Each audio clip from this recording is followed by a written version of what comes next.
First Things First is sponsored by Ram Trucks, built to serve. Good morning, everyone, and welcome to First Things First. I'm Jenna Wolf alongside Nick Wright, Kevin Wilds, Eric Mangini. Big weekend for Coach Mangini. His son's graduating in a virtual graduation from the 8th grade. It's a big feat, Coach. Oh. You must be a proud dad. Very proud. Well, we can see the pride on his face. Booming.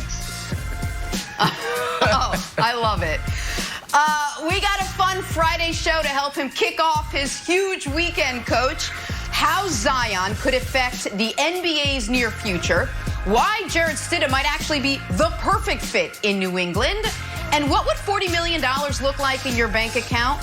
Well, you may soon be able to ask Patrick Mahomes. That's where we start on this Friday morning. The Chiefs have begun negotiating with their all-everything, do-everything quarterback on a contract unlike any other. Their words.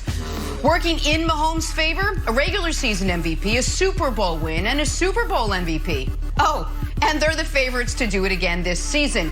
Mahomes will undoubtedly be rewarded with the highest contract in league history. But Nick, is Mahomes good enough to carry a Chiefs dynasty if he goes from his current $4 million to $40 million plus per year over the course of the next couple years?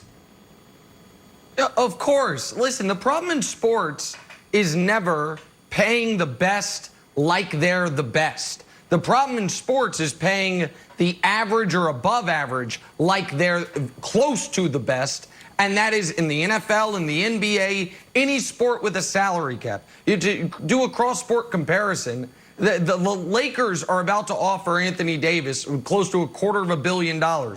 It will be money well spent. The bad contract for the Lakers was the $64 million they gave Mozgov or the $72 million they gave Deng years ago because you were paying as if you were getting greatness for mediocrity. In the NFL, we live in a world where Ryan Tannehill gets $30 million per season on a brand new deal that was just signed. So you can't look at any of these contracts like $40 million. You say, is Patrick Mahomes worth one Pro Bowl level player, because that's what you could get for $10 million, the spread, more than Ryan Tannehill?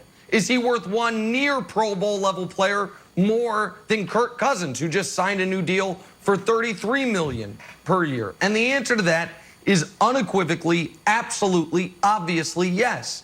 And I'll add one other point, Wilds, because the Chiefs have an excellent GM in Brett Veach, and because they are not waiting on this, they have an excellent opportunity to be able to give him a contract that sounds unbelievable, but actually doesn't kill him.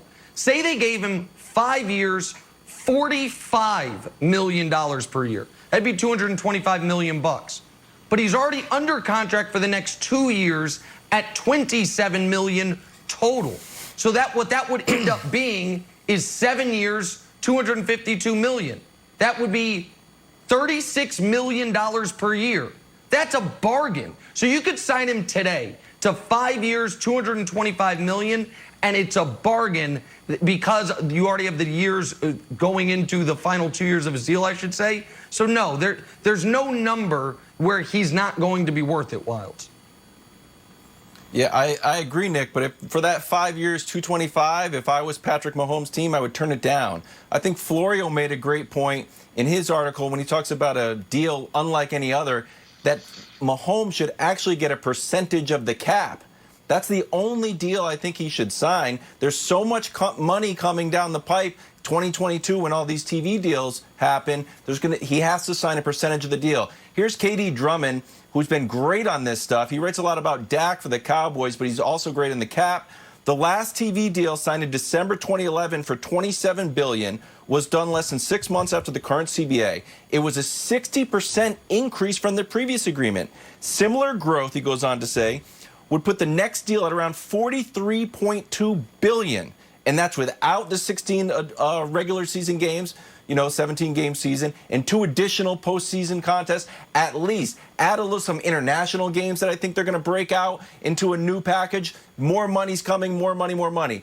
And I know everyone's going to say, you got to do a rookie deal. You can't have the quarterback eat up the cap. Well, if it's just a percentage of the cap, it's locked in. You can build your team. Here are some guys that have been successful. It doesn't all need to be on rookie deals. Brady won, Favre won, Eli won, Peyton won, Steve Young won. I think Jerry Rice had a ton of money in that deal too. So, Coach, if I'm Patrick Mahomes, I'm not